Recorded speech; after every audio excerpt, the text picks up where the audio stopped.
రెండు వే ఉన్నాయి, రెండు దారి ఉన్నాయి. ఒకటి పరిశుద్ధత, ఇంకొకటి పాపము. పరిశుద్ధతతో జీవిస్తే దేవుడు మనకి ఆశీర్వదిస్తారు, పరలోకం తీసుకుని వెళ్తారు. ఈరోజు ఏ పరిశుద్ధత జీవిస్తున్నాము? ఈరోజు ఇలా జీవిస్తున్నాము.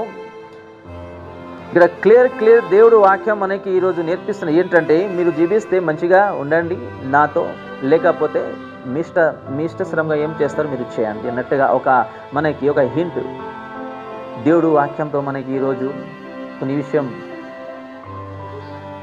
నేర్చుకోవాలి, తెలుసుకోవాలి. వాక్యము చాలా విశ్వాసికి తెలుసు, కానీ వాక్యానుసారంగా ఈరోజు విశ్వాసి కూడా జీవిస్తలేరు. చర్చికి వస్తాము, ఇక్కడ వాక్యం వింటున్నాము, ఇక్కడ వాక్యం వదిలేస్తున్నాము.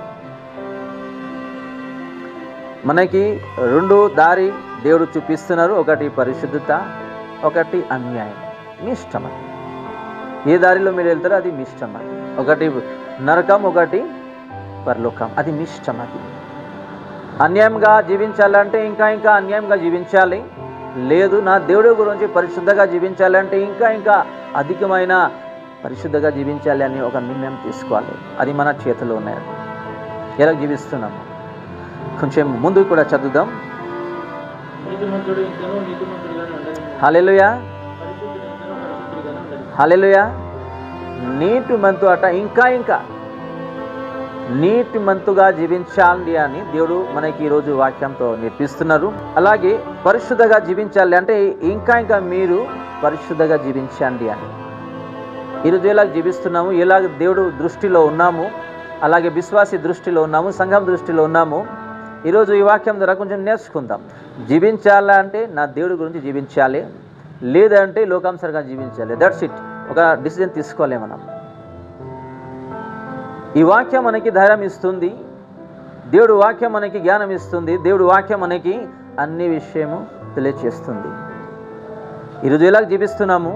ఈ వాక్యానుసారంగా జీవిస్తున్నామా, లేకపోతే మన సొంత జ్ఞానం ఆలోచనతో ఈరోజు జీవిస్తున్నామా? ఈరోజు ప్రశ్నిద్దాం మన హృదయంని, మన ఆలోచనని. నేను తొందర రాపోతున్నాను. వాళ్ళు ఏం చేస్తారు, అది చేసిన బట్టి నేనే వాళ్ళకి ఏం చేస్తాను, నేనే శిక్షిస్తాను.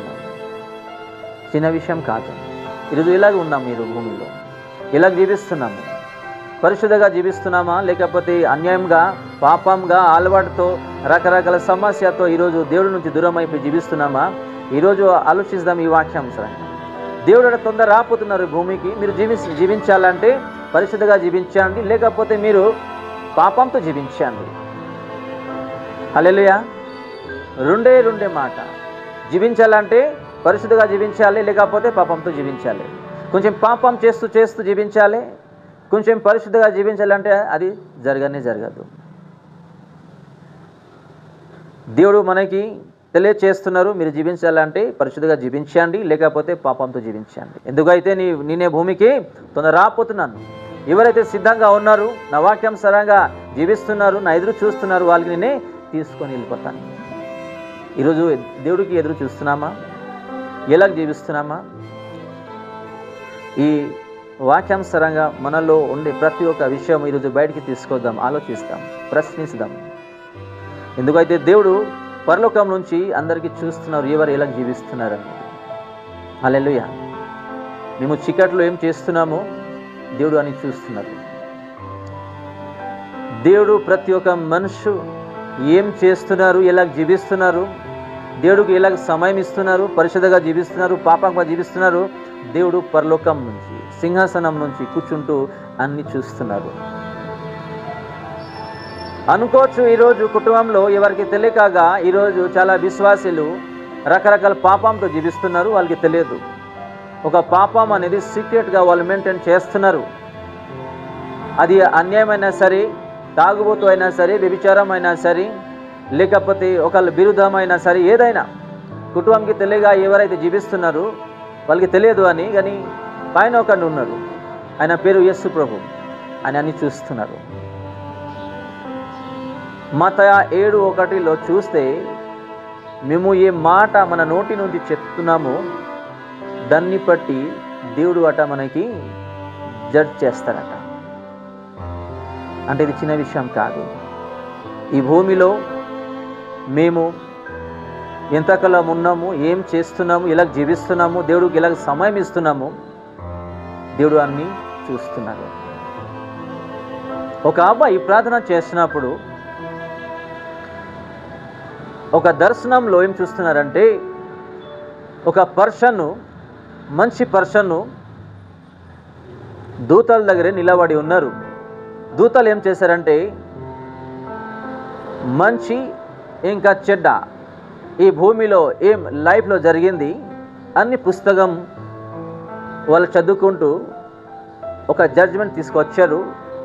నువ్వు చేసిన ప్రతి ఒక్క పాపం గురించి ఏ స్థలం అయితే ఏర్పాటు చేసి ఉన్నది, మీరు అక్కడికి మీ పేరు ఇక్కడ లేనే లేదు.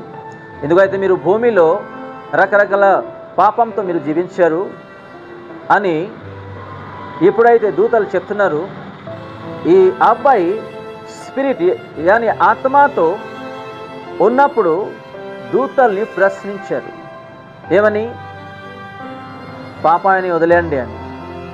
దూతలు ఏమంటున్నారంటే, మీరు ఎవరు చెప్పనికి మధ్యనే అని, చేసిన ప్రతిఫలము ఇదే. ఈ వాక్యం ద్వారా కొన్ని సాక్ష్యం మీకు ఎందుకు షేర్ చేస్తున్నా అంటే, కొన్ని విషయం మేము కూడా నేర్చుకోవాలి. అంటే దేవుడు చూడట్లేరు, మా కుటుంబం చూడట్లేరు అని చాలా విశ్వాసులు ఇలాగే జీవిస్తున్నారు పాపంతో. మనకి సరి చేసుకోవాలి. ఎందుకైతే దేవుడు తొందర ఈ భూమికి రాపోతున్నారు. ఎవరైతే సిద్ధంగా ఉన్నారు, దేవుడు గురించి జీవిస్తున్నారు, పరిశుద్ధంగా జీవిస్తున్నారు, దేవుడు తప్పకుండా వాళ్ళకి తీసుకుని వెళ్ళిపోతారు.